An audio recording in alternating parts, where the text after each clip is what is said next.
Hola a todos, esperando que se encuentren muy bien, daremos inicio a nuestra segunda clase de primeros auxilios.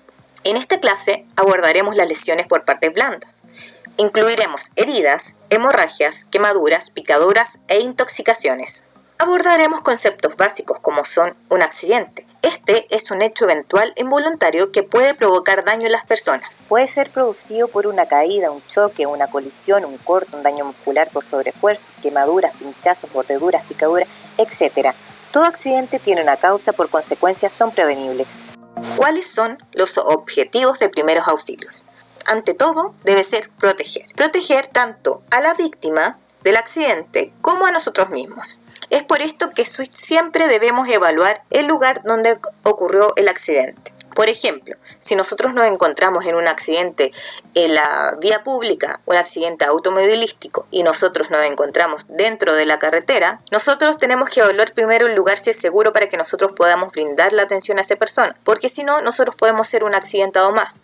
O por ejemplo, si hay una persona que se electrocutó, si nosotros vamos inmediatamente a ayudar a esa persona y nosotros la tocamos, nosotros también podemos electrocutar. Entonces siempre evaluar la zona donde ocurrió el accidente antes de actuar. Avisar, tenemos que siempre avisar. Tenemos números de emergencia, el 131 de la ambulancia, el 132 de bomberos y el 133 de carabineros. Y como último, socorrer.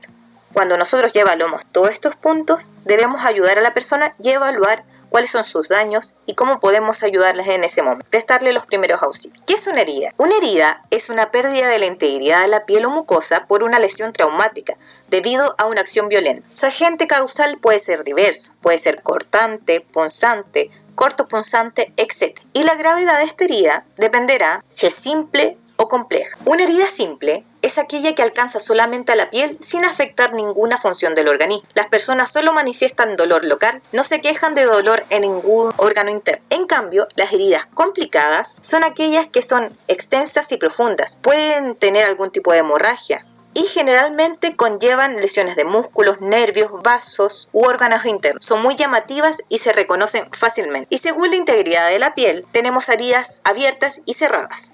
En las heridas abiertas, nosotros vemos la separación de la piel. En cambio, en las cerradas no se ve separación de la piel. Para comprender un poco de qué son las heridas, comenzaríamos hablando de ¿qué es la piel? La piel es el órgano más grande que tenemos dentro del cuerpo. Está compuesta por la epidermis, que es la que vemos acá. Es la capa superficial y protectora, donde se encuentran las terminaciones nerviosas. Luego la sigue la dermis y luego la sigue la hipodermis, que es donde se encuentra la grasita o el tejido adiposo, que sería esta de acá. Dependiendo de qué tan profundo es la herida, es la gravedad de esta. Y también se involucra a algún órgano además de la piel.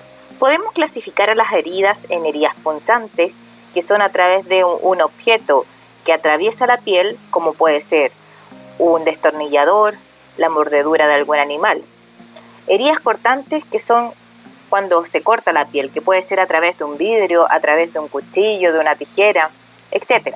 Las heridas contusas, que son las que se producen por un golpe, como lo puede ser por un golpe por un martillo, algún impacto, etc. Y las laceraciones, que son cuando nosotros nos raspamos, como por ejemplo una lija o un rallador. O las simples caídas de los niños serían las laceraciones mucho más superficiales que cualquiera otra de estas heridas. Factores que afectan una herida. El estado nutricional. Tanto la desnutrición como la obesidad retrasan la cicatrización en cualquier tipo de herida, así como también los hábitos de alcoholismo, del tabaquismo y de drogadicción.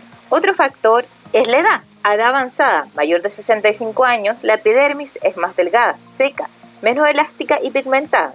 Esto disminuye la función protectora de la piel. En el caso del recién nacido o lactantes menores de 2 años, el sistema protector está inmaduro. En los hábitos de higiene, si una persona no tiene buenos hábitos de higiene, lo más probable es que esta herida se le infecte. El tratamiento farmacológico. Hay distintos medicamentos que pueden retrasar una cicatrización. Por ejemplo, el consumo de algún anticoagulante o aspirina. También algunas patologías como lo son la diabetes. ¿Cómo curar una herida? Lo primero que tenemos que hacer es cuando nos enfrentamos a una herida es lavarnos las manos. Si no contamos con estos implementos de agua y jabón, lo podemos hacer con un antiséptico, y si contamos con guantes y no tenemos antiséptico ni nada más, nos colocamos los guantes para no contaminar aún más la herida. Comprobar si hay un tipo de hemorragia en la herida. Cuando tenemos un sangrado de tipo capilar, lo podemos resolver en casa. Y ¿Qué es lo que debemos hacer? Lavar siempre la herida con abundante agua. Si es una herida que se encuentra muy sucia, debemos lavar sus alrededores con agua y con jabón. Si es una herida que no está tan sucia, la podemos lavar con agüita solamente. Dejamos la extremidad bajo el agua. Si tenemos ácido fisiológico sería ideal. Después de esto, la secamos con un pañito limpio o con gasitas, con pequeñas palmaditas. Luego, si contamos con alguna pomada antiséptica, por ejemplo, en el botiquín que nosotros entregaremos irá un dermabiótico, es una pomada antibacteriana, y esta se coloca en la herida. Luego de esto, lo dejamos cubierta con algún tipo de apósito estéril.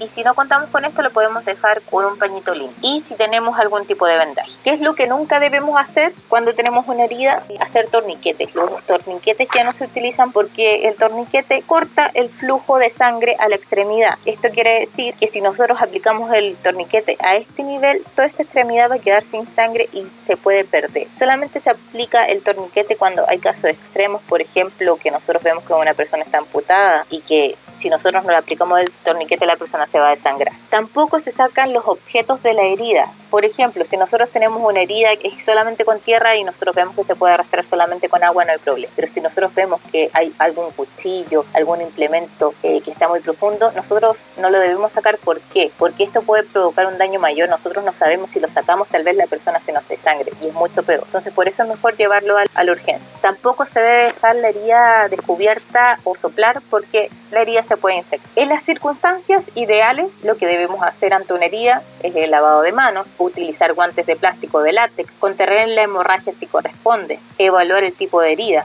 lavar el contorno de la herida con agua de la llave, en el caso de heridas sucias, utilizar jabón para limpiar el contorno, lavar el interior de la herida con suerito fisiológico, si es que tenemos, si no solamente con agüita, limpiar con una gasa estéril de lo más limpio a lo más sucio y secar con un pañito o con una gasita con pequeños toquecitos. Colocar un apósito, gas estéril y cubrir. Utilizar vendaje si es necesario y si es requerido trasladar al paciente a un centro de asistencia. Un punto sumamente importante dentro de las heridas es que estas no se limpian ya ni con alcohol, povidona, clorexidina ni agua oxigenada. Solamente se limpian con suero fisiológico, agua de la llave o agua hervida. ¿Por qué?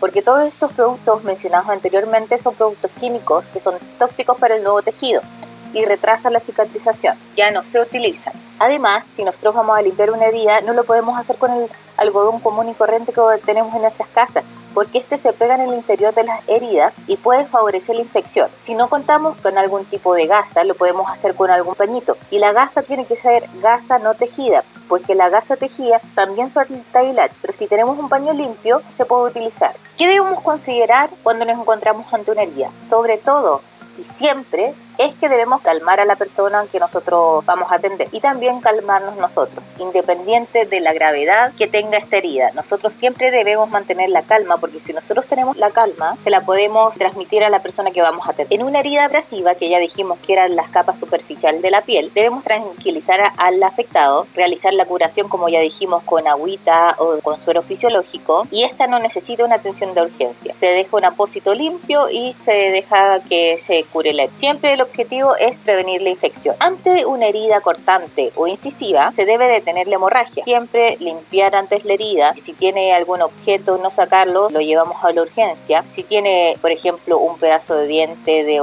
algún animal o se quedó un pedazo de algún palo, siempre se debe dejar y debemos llevar a la persona a la urgencia, porque si nosotros lo retiramos puede generar una hemorragia más grande. La herida se debe comprimir por al menos 5 minutos si es que no tiene ningún objeto extraño. Se debe limpiar con suero fisiológico con agua. Se cubre con un apósito y se vende. Y se deriva al servicio de urgencia según lo dicho anteriormente. Heridas contusas. Herida contusa, como dijimos anteriormente, es todo golpe. Lo primero que tenemos que hacer es evaluar la herida, pero nunca debemos dejar y subestimar este tipo de heridas. Por ejemplo, si hay alguna persona que chocó con un vehículo en la calle y dice, oh, no, si yo estoy bien, no me siento mal. Muchas veces existen hemorragias que son internas y no se ven a simple vista, y siempre debemos evaluarnos, porque si no, yo tengo un caso cercano que mi abuelo falleció por una hemorragia interna porque él no acudió a la urgencia. Él dijo, no, yo estoy bien, me voy a mi casa, y murió por una hemorragia interna. Entonces, por eso, nunca debemos subestimar este tipo de contusiones. Entonces, si nosotros vemos que ya es algo superficial, por ejemplo en un brazo, igual si nosotros tenemos algún tipo de molestia, porque muchas veces, ay, no me golpeó el brazo, no es nada, pero de repente puede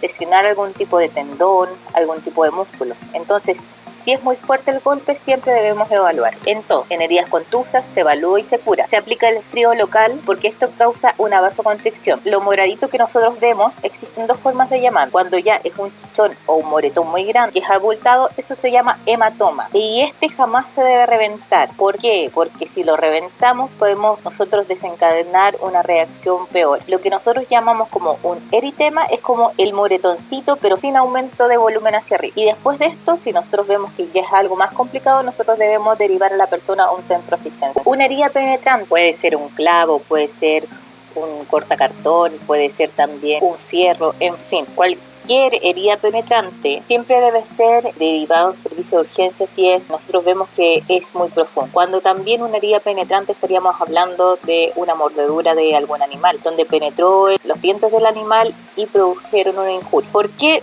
nunca debemos retirar ningún objeto? Porque si nosotros retiramos el objeto, este puede haber dañado algún órgano y se puede producir una hemorragia. Entonces lo que hace este objeto antes de que nosotros lo saquemos es producir como un tapón para que no ocurra una hemorragia tan grave. Nosotros siempre debemos evaluar a la persona y, como dije, si nosotros vemos que sale abundante sangre y por el lado de la herida penetrante, sin tocar el objeto, hacemos compresión para que nos siga saliendo más sangre y para poder generar un tapón. Si nosotros vemos que hay una herida que sangra mucho, nosotros jamás vamos a retirar el apósito que pusimos antes, sino que vamos poniendo apósitos encima. ¿Por qué? Porque si yo retiro el apósito, nosotros en la primera capa estamos formando un tapón, vamos a retirar el tapón y vamos a retroceder. Entonces, si nosotros tenemos una herida muy comprometida, lo que nosotros hacemos es seguir poniendo capa sobre capa hasta poder llegar a un centro de asistencia. La herida penetrante puede ser una herida que conlleva penetración muy grande o una penetración leve, y según esto es lo que nosotros vamos a acudir, si vamos a acudir a urgencia o si vamos a atenderlo de una forma en casa. Cuando nosotros también debemos ser evaluados, cuando nosotros nos cortamos con algún objeto que pueda estar oxidado, porque ahí tenemos que evaluar si necesita la vacuna antitetánica. ¿Cómo podemos controlar una hemorragia? La definición de hemorragia es salida de sangre de un vaso sanguíneo, puede ser una arteria, una vena o un capilar.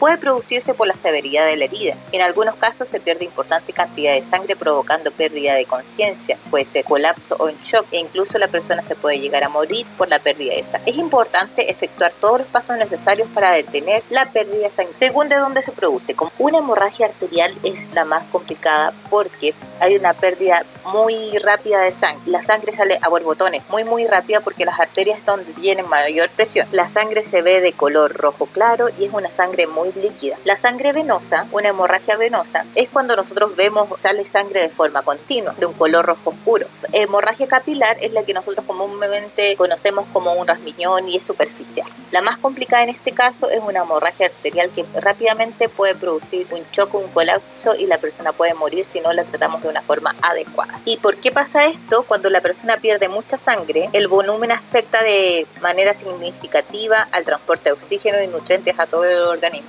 Entonces la persona prontamente colapsa. Tenemos tres formas de clasificar las hemorragias. Estas pueden ser internas, externas o exteriorizadas. Las internas se producen en el interior del organismo y lo que comúnmente conocemos como un hematoma, cuando se infla, por ejemplo, un tobillo y se ve moradito porque ahí se empezó a acumular sangre, una hemorragia interna. También la podemos ver, por ejemplo, cuando hay alguna persona que tiene algún daño en su interior y hay un órgano que está sangrando, que puede que nosotros no lo veamos a simple vista. Incluso eso puede ser letal para la persona porque si no se lo ve, la persona puede fallecer, incluso cuando, como dije anteriormente, hay algún accidente y uno dice, no, estoy súper bien, pero en realidad tiene una hemorragia interna. Una hemorragia externa se produce en el exterior y es visible. Por ejemplo, por un que ingresó a la persona y quedó la lesión y nosotros vemos que está la herida. Y exteriorizada es cuando se produce en el interior, pero toma contacto con el exterior. Por ejemplo, una epistaxis, que es el sangrado de nariz. Por ejemplo, cuando empieza a salir sangre por los oídos. Por ejemplo, cuando hay alguna caída o algo así, la persona se golpea en la cabeza y le empiezan a sangrar los oídos. O por ejemplo, cuando hay una persona que vomita sangre. ¿Qué debemos considerar al evaluar una hemorragia? Signos y síntomas que nos puedan decir cómo se encuentra la persona. Por ejemplo, cuando una persona produce alteración del pulso, que puede presentarse o los latidos o más de 100 latidos por minuto, nosotros vemos que el corazón está haciendo un esfuerzo para poder irrigar a todas las partes del cuerpo, pero como no tiene el volumen necesario para hacer esto, empieza a acelerarse. Entonces se produce una taquicardia. que sería más de 100 latidos por minuto. Cuando ya pulso es débil es cuando la persona se encuentra peor porque ya el corazón se agotó. Entonces no puede seguir luchando porque no tiene volumen y no tiene ya la energía para seguir haciendo esto. Cuando el pulso es ausente es cuando ya estamos en la última etapa. Y acá siempre tenemos que reanimar a la persona. Una respiración rápida, que vemos que la persona ya no tiene oxígeno, ya no está llegando la sangre con oxígeno, entonces empieza la persona a agitarse. Hay más de 20 respiraciones por minuto, la respiración es superficial porque la persona ya se agotó, entonces ya les quedan sus últimos signos vitales. Vemos que la piel está pálida porque ya no tiene sangre, una piel fría, sudorosa, la piel se empieza a poner fría porque no empieza a llegar la sangre a las extremidades, entonces la piel se empieza a poner fría y pálida. Vemos que las pupilas están dilatadas, alteración en el nivel de conciencia, la persona puede estar inconsciente, semiconsciente o sin respuesta a estímulos. Vemos que la persona tiene sed debido a la pérdida de líquido en el organismo y puede presentar también náuseas y vómitos. Si nosotros vemos alguno de estos síntomas, la persona debe ser atendida inmediatamente porque quiere decir que la pérdida de sangre es muy grande. Los primeros auxilios que nosotros vamos a efectuar están siempre destinados a detener el sangrado y prevenir el shock. Trasladar a un centro de asistencia de inmediato y en una ambulancia. ¿Qué debemos hacer según el tipo de hemorragia? Cuando tenemos una hemorragia capilar, dijimos anteriormente que era la hemorragia más superficial, debemos lavar la zona con abundante agua. Si tenemos suerito fisiológico es ideal, si no, agüita de la llave o agua hervida fría. Realizar una curación simple y vendar. Lo más probable es que el sangrado cese a los pocos minutos, gracias a los mecanismos de coagulación. Si existe un sangrado de nariz o una epistaxis, la cabeza siempre debe inclinarse hacia adelante, jamás hacia atrás, porque si nosotros inclinamos la cabeza hacia atrás, la sangre va hacia nuestro sistema digestivo y nos puede producir problemas gastrointestinales. La cabeza se traslada hacia adelante y ya puede ser con un paño limpio, con servilleta, algún papel higiénico, podemos comprimir nuestra nariz para que la sangre se quede ahí y no chorrear toda la sangre. Comprimimos sobre el tabique y el lado que está afectado con el sangrado lo comprimimos por lo menos 15 minutos.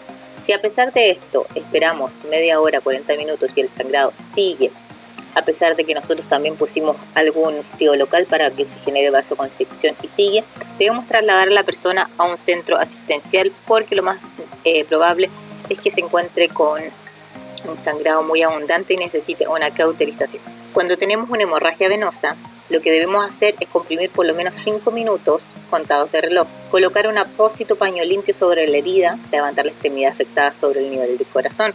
Si la hemorragia no se detiene con la presión directa, el apósito está empapado, no retirarlo. Como dijimos anteriormente, cuando nosotros presionamos generamos un tapón y si nosotros retiramos este tampón va a ser el sangrado más profuso.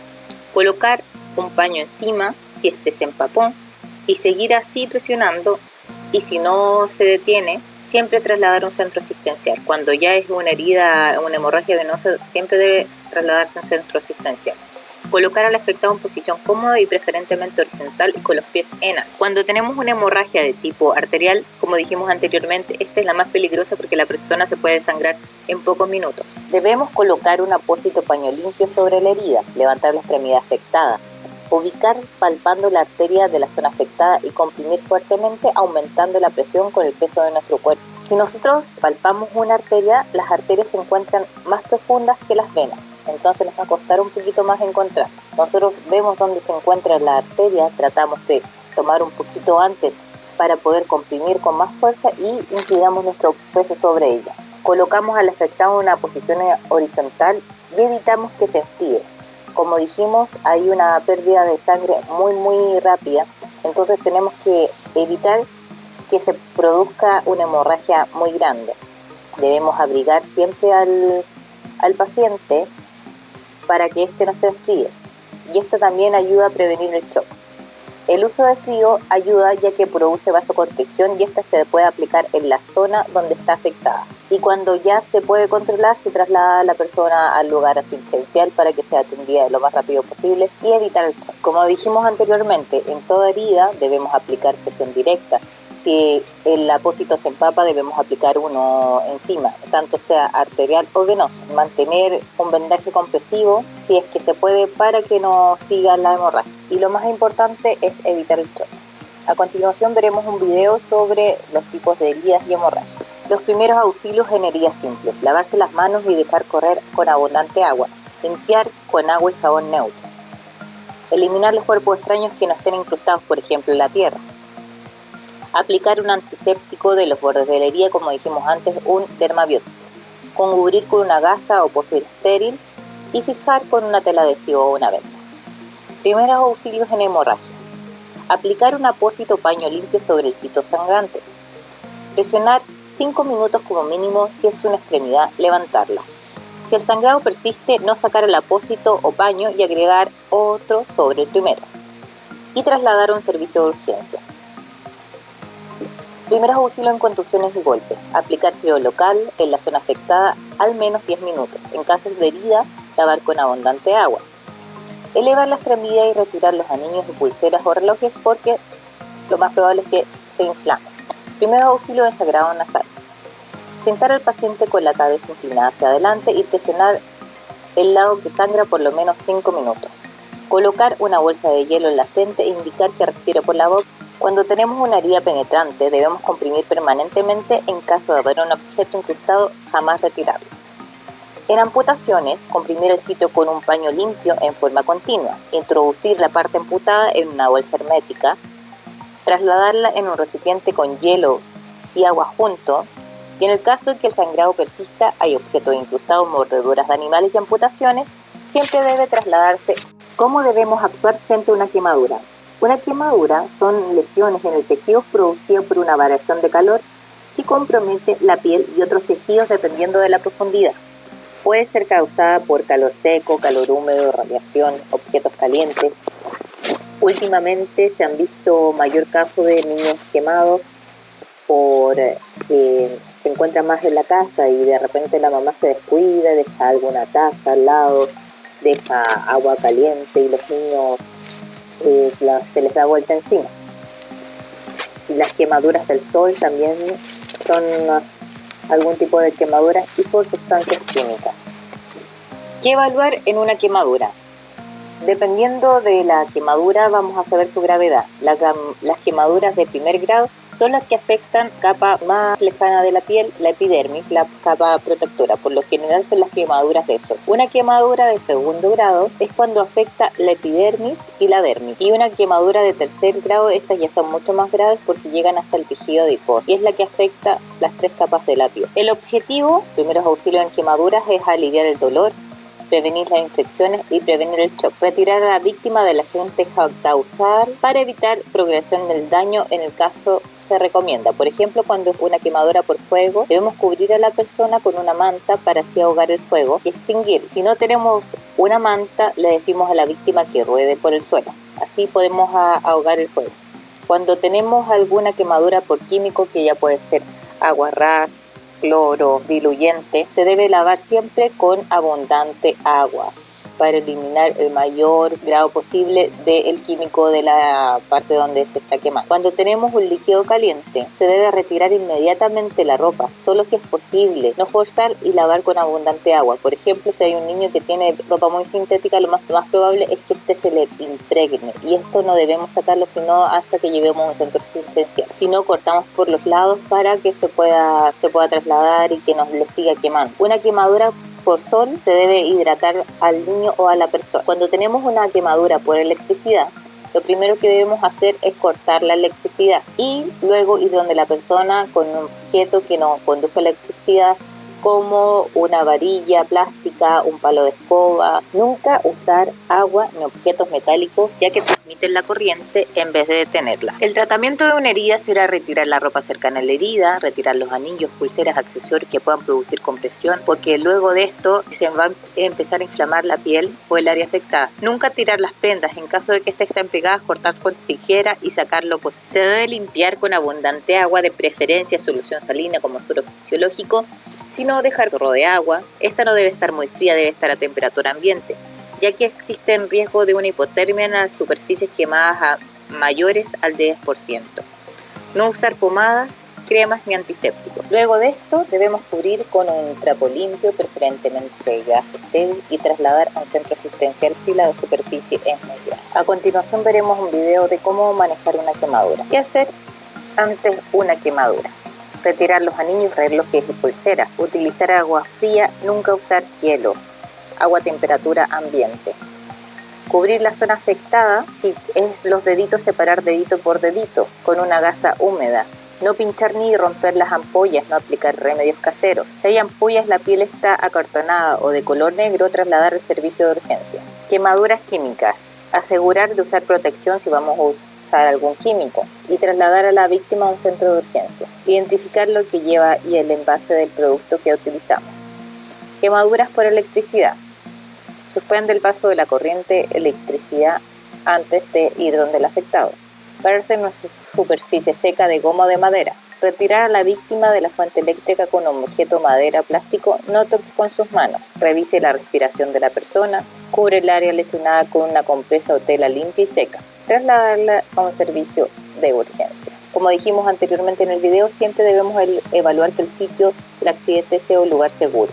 En el caso de una picadura o mordedura de insecto, estas son pequeñas heridas punzantes producidas principalmente por insectos, artrópodos y animales marinos a través de las cuales se inyectan sustancias tóxicas que actúan localmente en forma sistemática. Puede ser por un mosquito, una hormiga, una abeja, una garrapata, pulga, etc. Acá lo más importante es evaluar si la persona es alérgica o no, porque si es alérgica la persona puede desencadenar una respuesta inflamatoria y se puede tapar su vía aérea. Entonces esto es muy importante. Hay personas que son alérgicos severos y que siempre andan con un medicamento que se llama EpiPen. Y este se aplica directamente cuando la persona va a desencadenar una respuesta alérgica. En el caso de una mordedura de abeja, avispa o hormiga, las abejas dejan su aguijón con el saco venenoso adherido en el cuerpo. La avispa y la hormiga usan muchas veces su aguijón y no mueren, en cambio la abeja sí. Signos y síntomas de las picaduras. Puede producirse un enrojecimiento de la piel, dolor y ardor en la zona, una reacción anafiláctica por una alergia que haya presentado la persona. Esta se desencadena por una inflamación de los labios y la lengua, sudoración abundante y se comienza a cerrar la vía respiratoria. Los primeros auxilios que deberíamos proporcionar son tranquilizar a la persona, proporcionar reposo, retirar el aguijón si es el caso de una abeja, aplicar compresas con agua helada o fría para reducir el dolor y la inflamación. Cuando se presenta alguna reacción alérgica, aplicar un antialérgico como por ejemplo un antihistamínico y trasladar a la persona inmediatamente a un centro asistencial. Si no se cuenta con ningún medicamento, con ningún antialérgico, siempre trasladar lo más rápido. Cuando hay una reacción muy severa, la persona es muy alérgica, lo único que nos causarán estos antialérgicos serán un poquito más de tiempo. ¿Qué hacer en el caso de una picadura de araña? Debemos identificar qué tipo de araña es. ¿Podemos matar a la araña o la podemos llevar viva? Es muy importante hacerlo. Debemos identificar si el área donde nos picó la araña se está agrandando o no. Yo recomiendo que con un lápiz se dibuje el contorno para ver si esta aumenta o disminuye. Se puede ver a veces con 2 puntos rojos en el lugar, puede presentar dolor durante las primeras horas, calambres que pueden irradiarse, dificultad para respirar, náuseas, vómitos y sudoración en shock. Cuando son arañas de rincón, empieza a necrosarse el área. Entonces, por eso es muy importante delimitar, ver cómo se va evaluando y acudir rápidamente a un centro asistencial, porque acá le podrán aplicar un antídoto que podrá ayudar con la picadura de araña. En este caso, los primeros auxilios serían lavar la herida con abundante agua, aplicar compresas frías para impedir la propagación del veneno, trasladar a un centro asistencial, si es posible llevar la araña. Las mordeduras son heridas ocasionadas por el aparato masticador de un animal o del hombre. Se caracterizan por ser laceradas, abusivas, punzantes y abrasiones. Las complicaciones más frecuentes es la infección de la herida. Las más comunes son las mordeduras de perros y gatos. En los perros, entre un 15 y un 20% de las heridas, o sea, de las mordeduras, se infectan. En gatos, de un 28 a un 80%. Y esto es debido por la forma de los dientes del gato. Siempre se debe lavar inmediatamente la zona con agua, abundante agua y jabón. Aplicar presión si la herida sangra. Acudir de inmediato a un centro asistencial. Informar si era perro conocido o perro callejero, porque puede tener rabia. Entonces se necesita vigilar para ver si no nos contagió la rabia. Y siempre tomar antibióticos, porque como dijimos, la boca es el lugar más sucio de los animales y de los humanos. Entonces la mayoría necesita antibióticos. ¿Cómo actuar frente a una intoxicación? La intoxicación o envenenamiento es cuando un químico o sustancia Un tóxico afecta de manera negativa el funcionamiento del organismo de la persona. Esta puede ser accidental, premeditada con fines suicidas, por sobredosis de drogas u errores en prescripciones médicas, etc. Los tóxicos más comunes son los medicamentos. De esto, uno de los más comunes es el paracetamol, que es más frecuente en los niños. Los psicofármacos, los fármacos utilizados en salud mental, como la benzodiazepina, como son el diazepam, el clonazepam, son comunes en la adolescencia y son utilizados con fines suicidas, mezclados con alcohol y otras drogas. Los productos de aseo, en un 13,7%. Los más comunes son los cáusticos, que son productos químicos que queman y destruyen el tejido, como el cloro. Los productos industriales y químicos, el 10,2% son entre cosméticos y detergentes de uso industrial. Los cosméticos, muchos tienen mercurio y consumido de forma muy grande produce intoxicación, y los pesticidas es un 7,1%. Debemos evaluar la zona donde nos encontramos, ver si encontramos el producto que la persona ingirió. Tenemos que ver cambios en el estado de conciencia, delirio, confusión, inconsciencia, ver si la persona puede respirar, si presenta dificultad, si presenta vómitos, diarrea o dolor abdominal. Puede haber espuma saliendo de la boca y un aliento muy fuerte, trastornos de visión, las pupilas muy dilatadas, muy contraídas, sudoración excesiva. Podemos ver si ingirió algo por boca, que tiene una quemadura de los labios, estado de shock. Incluso cuando ya es muy grave puede caer en un paro respiratorio y cardíaco. ¿Qué es lo que debemos hacer cuando nos encontramos una persona que está intoxicada? Identificar el tóxico, buscar por todos lados. Si es un adolescente que consumió pastillas, ver qué de pastillas son. Si, por ejemplo, es alguna sustancia como el cloro, soda cáustica, etc. Evaluar el estado de conciencia, verificar si la víctima respira, verificar si tiene pulso. Se hace un examen general buscando si hay otras lesiones o quemaduras en labios y boca. La intoxicación por vía digestiva es causada por sustancias sólidas o líquidas que ingresan por el aparato digestivo, causando trastorno en el estómago y otros órganos. La ingestión de ácido fuerte, soda cáustica, cal, amonio, alcaloides, morfina, benzina, alimentos en mal estado o vencidos. ¿Cuáles son los primeros auxilios que debemos brindar en la ingestión? Si la persona está consciente, calmarla. Si presenta vómitos o secreciones, ponerla lateralizada para que no se ahogue con el vómito. Si está inconsciente, liberar la vía, el área del cuello, para que la persona pueda respirar mejor, soltar la ropa y poner el cuello en hiperextensión para que pueda respirar mejor, que sería como indica este dibujo aquí. Soltar la ropa y trasladar inmediatamente a un centro asistencial. Si la persona no responde, no tiene pulso, se debe iniciar el RCP. Cuando tenemos una intoxicación por inhalación, puede ser por algún tipo de agente como lo son el gas. Estos llegan a los pulmones y se producen ahogamiento por asfixia. Entre los más importantes se destacan el monóxido de carbono, que se puede destacar, por ejemplo, cuando nosotros quemamos algo dentro de una casa y no ventilamos adecuadamente, se cuenta mucho de dióxido de carbono. O, por ejemplo, cuando hay un auto que se encuentra en mal estado y comienza a tirar todo el dióxido de carbono para dentro del auto. O cuando nosotros tenemos una cocina a gas y nos empezamos a ahogar con todo este gas que empieza a quedar. Si es así, si es una intoxicación por gas, lo primero que debemos hacer es ventilar, al igual que por el monóxido de carbono. Siempre se debe ventilar. Se debe sacar a la víctima del lugar de exposición. Si es posible, se debe cerrar la fuente que produjo la intoxicación, en este caso el gas, como vemos en esta foto. Siempre se debe mantener la calma. Si el paciente está consciente, se debe tranquilizar. Si está inconsciente, liberar la vía aérea, mantener la temperatura corporal con alguna manta. Si es necesario, iniciar maniobras de reanimación si la persona no tiene pulso, no respira, y siempre se debe trasladar a un centro asistencial para evaluar los daños. Existe también la intoxicación por la piel. Ya puede ser por alguna sustancia, por ejemplo, algún plaguicida, insecticida, fungicida. Las medidas fundamentales es el lavado cuidadoso de la piel con abundante agua. Si la exposición es extensa, se debe colocar debajo de la ducha para que abarque la mayor cantidad del área donde fue afectado con la intoxicación. Se debe retirar la ropa mojada. Si hay lesiones, tratarlas como una quemadura y se debe trasladar inmediatamente a un centro asistencial. Como resumen, en los primeros auxilios de intoxicaciones, evaluar el compromiso general de la persona. Los síntomas son variados dependiendo del agente causal. Puede ir desde un dolor estomacal, náuseas, vómitos, hasta comprometer la conciencia. Observar si la víctima respira o lo hace con dificultad. Adopta una posición que favorezca la respiración, sentado con los hombros hacia atrás. Se deben verificar los pulsos, si están ausentes, y iniciar RCP de inmediato y seguir los pasos para una reanimación cardiopulmonar. que veremos en unas clases más. Lo que debemos hacer es siempre evitar la absorción del tóxico.